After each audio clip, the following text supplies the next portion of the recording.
Tom released the death grip on the steering wheel, and with his eyes closed, he put the Forerunner in park. Leaning back into the headrest, he listened to his heart pounding against his chest and took a few deep breaths in an attempt to calm his nerves. At almost 60 miles per hour, the collision had been a blur, and he'd had no opportunity to swerve, but that was probably for the best. He exhaled, then opened his eyes. The Forerunner had come to a stop at a 30-degree angle, diagonally across the highway and the gravel shoulder. The passenger side headlight was dark, and the driver's side headlight beamed into the dense forest. Outside, the trees were motionless. There were no signs of the animal, but judging by the impact, Tom's best guess was that it had been a deer, maybe a fawn. He'd hit an adult male elk as a teenager, and it had collapsed the roof, almost crushing him inside the car. Luckily, this impact wasn't as catastrophic. Tom pressed the hazard button and turned off the vehicle, then rolled down the window. He listened for a few moments, but the only thing he could hear was his heart. He stepped out of the car and quietly shut the door. The night was cold against his ears and neck. The temperature was probably in the low 20s, maybe even in the teens. He walked to the front of the Forerunner to survey the damage. The radiator grille, bumper, and right front fender were caved in. The passenger side headlight was completely missing, and the Colorado native license plate frame was shattered. Blood was spattered across the hood and fender, and strains of fur were entwined in the plastic cracks. Tom turned back to the embankment, looking to the east, then west, then back. But there was no sign of the animal. His head hurt. Probably a concussion from hitting the windshield. Trudging to the rear of the Forerunner, he opened the hatch, retrieved the roadside emergency kit, and removed a flashlight. He shined the light across the highway and followed the skid marks, which stretched about 30 feet, maybe longer. The smell of rubber still hung in the air. Tom started back along the embankment, shining the light across the forest. He contemplated driving away, but his conscience wouldn't let him sleep, knowing there could be a mortally wounded animal dying at the edge of the forest. Hopefully it had died from the collision, or broken its neck on the landing, or run deep into the forest and found a final resting spot to succumb to the injuries. Anything that would keep him from using his gun. He didn't want to kill tonight. About 1/10 of a mile from the crash, Tom stopped in ankle-deep snow. No, no, no, he whispered, shaking his head. The flashlight found the fawn hiding behind the trunk of a Douglas fir, about 40 feet directly ahead. The animal was curled up in the snowdrift, ears back, eyes closed, lying in a pool of blood-soaked snow, gasping for every breath. Tom stood there for a long time, shining the light on the fawn. Suddenly, the animal sprang up, but almost immediately it dropped back into its own footprint. It looked up at Tom, then slowly turned back to the forest. Defeated, it appeared to accept its impending fate. Tom was about 15 steps down the embankment when the roar of an engine broke the silence. He turned back to the highway. Through the trees, he could faintly see the shimmering headlights of a truck. The engine roared louder and louder. It sounded like an 18-wheeler, and if the driver was speeding, they'd have little time to react to the back of Tom's Forerunner still parked on the dark and icy road. Tom ran up the embankment, but slipped and fell on his stomach, partially knocking the wind out of him. He pushed to his knees, then jumped up and began high-stepping through the snow. Upon reaching the pavement, he started a full sprint. About a minute later, he reached the vehicle, climbed in, turned the key, pulled the gear shift into drive, and stepped on the gas. Snow crunched as he steered the car off the highway. Tom leaned back and fixated on the driver's side mirror. The truck was practically on top of him, and for a moment he thought it might still collide with his car and hurl him into the forest as he had done to the fawn. The deafening engine rattled the entire vehicle as it passed. After about 20 seconds, it was gone, disappearing into the darkness of Highway 40 and the Rocky Mountains. Tom turned off the car and stepped outside. He walked back down the highway until he found his tracks. Stopping for a second, he looked up to the night sky. A coyote howled in the distance, but after it faded, there was nothing. Slowly, he traced the snow tracks down the embankment, moving the flashlight across the forest. His breath was a thick white cloud. "Hey, boy, where'd you go?" "Nothing to be afraid of," he said, slowly removing the Glock 17 from his belt. Halfway down the embankment, Tom spotted the pool of blood in the snow. He stopped and stared. The deer was gone. The forest was still. And Tom was alone. Wiping the snow out of his eyes, he started back up the embankment as the crescent moon disappeared behind a cloud. Tom turned off Country Road 50 and into his driveway. A light shone from the kitchen, but there was no sign of Lisa. He sat in his car and stared at the house. After a couple minutes, he opened the door and stepped into a few inches of snow on the driveway. It crunched under his Merrill boots. Tom contemplated shuffling the driveway and walkway right then, but he decided against it. It was too cold and he was tired. It'd have to wait until tomorrow, or maybe the day after, or maybe the weekend. At the front of the 4Runner, Tom looked down at the bumper. He stared at the damage for a moment, and then continued up the driveway. Tom stepped onto the porch, grabbed a handful of salt from a Home Depot bucket and tossed it on the stairs and walkway. Turning to the front door, he placed his hand on the doorknob and felt it twist. Lisa had left it unlocked again. He walked in and untied his boots, placing them on the boot tray. The furnace rattled a few times, then smoothed into the calming sound of natural gas. It was hot, probably in the high 70s. Lisa never lowered the thermostat below 75 in the winter.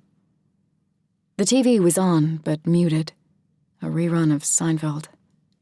A quilt lay half on, half off the couch, and a near-empty wineglass stood atop the coffee table, with no coaster. Tom picked up the remote, turned off the TV, then grabbed the wineglass and started to the kitchen. The warped hardwood floor creaked with every step. A pile of dishes towered in the sink, and an open prescription pill bottle rested on the table. Picking it up, Tom found that it was empty. Xanax, 1 milligram. Quantity, 30. Prescribed to Lisa 3 days ago, with the instructions to take 1 tablet every 8 hours as needed for anxiety. He stared at it for a minute, maybe longer. This was the 4th empty bottle he'd discovered in the last few weeks. This one, the one on the floor next to her nightstand, the one in the bathroom trash can, and the one in her glove box. In all likelihood, there were many more. He placed the glass on the counter next to the sink, dropped the pill bottle in the trash, and opened the cupboard, removing a rocks glass. An assortment of whiskey bottles stood on the hutch. Buffalo Trace, Jack Daniels, Johnny Walker, Wild Turkey, and Maker's Mark. Opening the Jack Daniels bottle, Tom poured a few shots into the glass and drank it down in 2 gulps without wincing. He refilled the glass about 2/3 of the way, then put the bottle back on the hutch. Sipping on the whiskey, he stared out the kitchen window, watching snowflakes fall to the earth. A sound came from behind, and Tom turned to the hallway. Max, his 11-year-old black lab, was standing there, breathing labored, his hind legs shaking. "Hey, boy, you snuck up on me," "How are you doing tonight?" Tom said with a smile. Max had once been a great adventurer and the perfect hiking partner, but now spent the better part of his days sleeping at the foot of the bed. The only time he got up was to eat or go to the bathroom, and more often than not lately, he didn't make it outside for that. He was near blind, probably deaf, and hadn't barked in over a year. Tom knew Max would be lucky to make it another year, and sometimes contemplated taking him out back to put him out of his misery. But he couldn't imagine a day without Max. The dog was currently Tom's only friend and his closest confidant. "Are you hungry, Maxie?" Tom grabbed a dog bowl, dumped a cup of Purina into it, then placed it in front of Max. The dog stared at him for a moment, blinking a few times, then bowed down and slowly began to eat. Tom rubbed his head for a bit before walking back to the table, where he resumed sipping on the whiskey. His eyes were heavy as he watched Max bury his nose into the bowl. A few minutes later, the dog walked over to the table and lay down on the kitchen rug, closing his eyes. Tom bent down and started rubbing his head. "That's a good boy." Sometime later, Tom rose and started up the stairs. Partway down the hallway, he stopped at Megan's room. Tom pushed the door open and peered in. A faint, musky smell surrounded him. It had been almost 6 months since he'd stepped into her room, and it was exactly how he remembered it. Virtually untouched. Tom carefully walked across the undisturbed carpet to sit at the edge of the perfectly made bed. Running his finger across the gray comforter, he looked up at the ceiling, then closed his eyes. He could almost hear her voice calling for him. Almost. Rubbing his eyes, he looked around the room. Her dresser, her nightstand with the alarm clock flashing 12, her desk with textbooks and notebooks and a mini gumball machine, and finally her corkboard with nature pictures, a work schedule, and inspirational quotes tacked onto it. Out of the corner of his eye, he saw a photo album labeled "More Summer Vacation Pictures" on the bottom shelf of the desk. He reached for it and began turning the pages. Disneyland, Miami Beach, Seattle, Moab, birthday parties, camping, and Yellowstone. Yellowstone was his favorite vacation. They'd gone there for a week when Megan was 9. They'd made it to almost every major attraction in the park. Old Faithful, Mammoth, Yellowstone Canyon, Grand Prismatic. They even saw a grizzly bear cub in a visitor center parking lot. Megan had named him Freddie. What he wouldn't give to have one more vacation with her. Tom shifted on the bed to look out the window, but found himself staring at his reflection for a few moments instead. He closed the album, placed it back on the shelf, and got off the bed. After straightening the wrinkles in the comforter, he started toward the door. He turned off the light and blew a kiss, closing the door behind him. Continuing on to the master bedroom, Tom found that the door was shut. In front of the dark wooden door, he started to think about his life. All of the mistakes and all of the failures that had brought him to this moment. He considered turning around and walking back downstairs, but after a minute, he gave a light knock. "Lisa," he said. No response. After a few seconds, he knocked louder. "Lisa, are you awake?" Nothing again. Tom turned the handle and pushed the door open. Lisa was sitting cross-legged in the middle of the bed, holding an empty wineglass. Her head tilted up slowly, and she stared at Tom as if looking directly through him. "Are you okay?" He already knew the answer. She remained motionless. Finally, she said, I didn't hear you get home. Yeah, I got here about an hour ago. I was feeding Max. Oh? Have you had dinner? Want me to make you something? Lisa looked into the empty wine glass.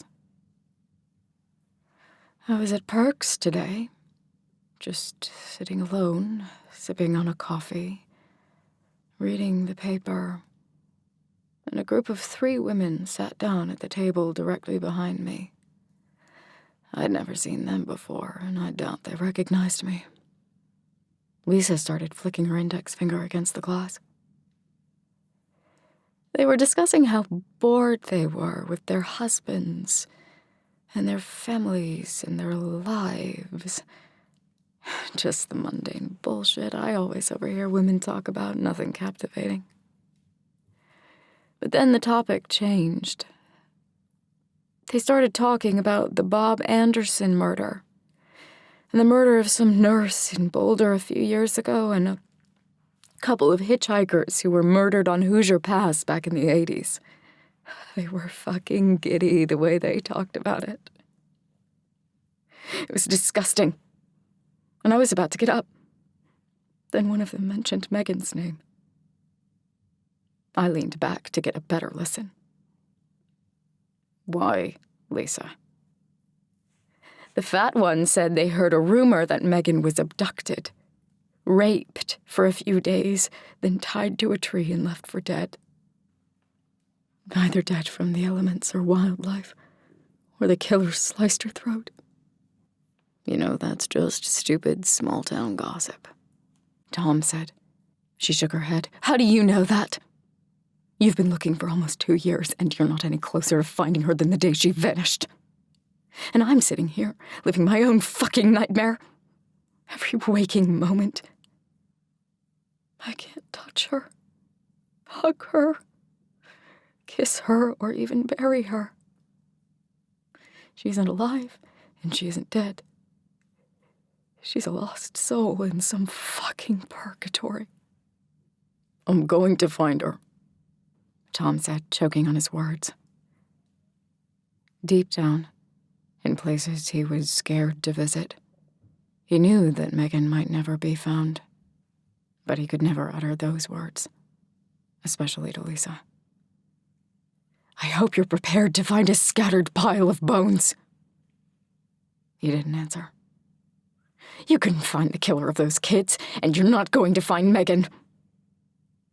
Before his own daughter's tragedy, not solving the murder of the kids in the pizzeria was his biggest failure. Please stop. She looked up at Tom and without warning threw the wine glass at the closet door. It shattered, and hundreds of tiny shards fell to the carpet. Neither of them flinched. Their eyes remained locked. I hate you for convincing me to move here. I really do. I wish I would have said no. If I had, Megan would still be alive. She is not dead, and I promise that I won't stop looking until I find her. Let me give you a piece of advice. She is never coming back. Never. Megan is dead. She's gone forever. I love you, but you're wrong. Then where the fuck is she? Lisa screamed, spitting the words. I don't know, Tom whispered.